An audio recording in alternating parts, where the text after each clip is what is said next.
Mga sirs, magandang gabi sa inyo. So first time natin gagawin to, no? Pampagood vibes lang, huwag natin masyadong seryosohin. Ayun, meron tayong makakapanayam. Ang electrician namin na si Ed Marco. Hi guys.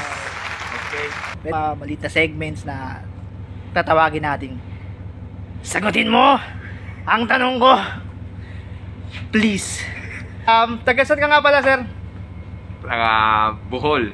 Single or double? Pati double. Ayan, mga kadalagahan natin. Narinig nyo naman, double na. Okay, shout Pwede, out. Okay. Okay. Problema. Shout out sa mga taga Bohol dyan, mga Bisaya.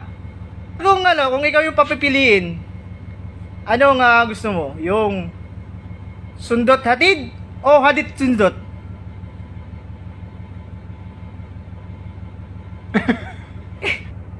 Hatid sundot? So, bakit mo naman napili yung hatid sundot? Meaning. Double meaning? Ito talaga, oh. So, kung sir, No comment lang. No comment. Okay.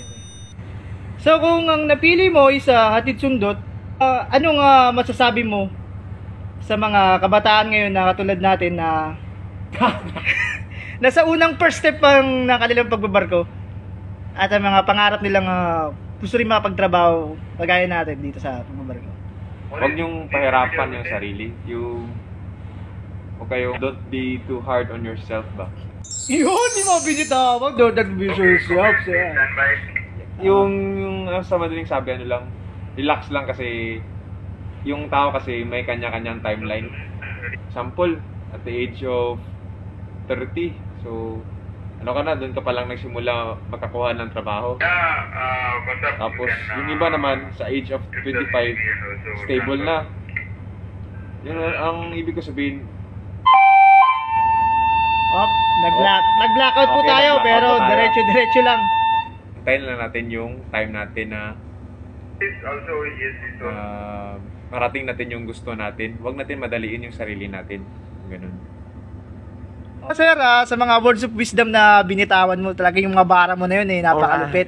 Talagang yun nga, sabi nga rin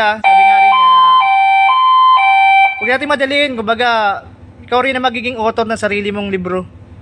So, kung ka ngayon, tapos sila nandun na sa mas mataas, gawin lang inspirasyon.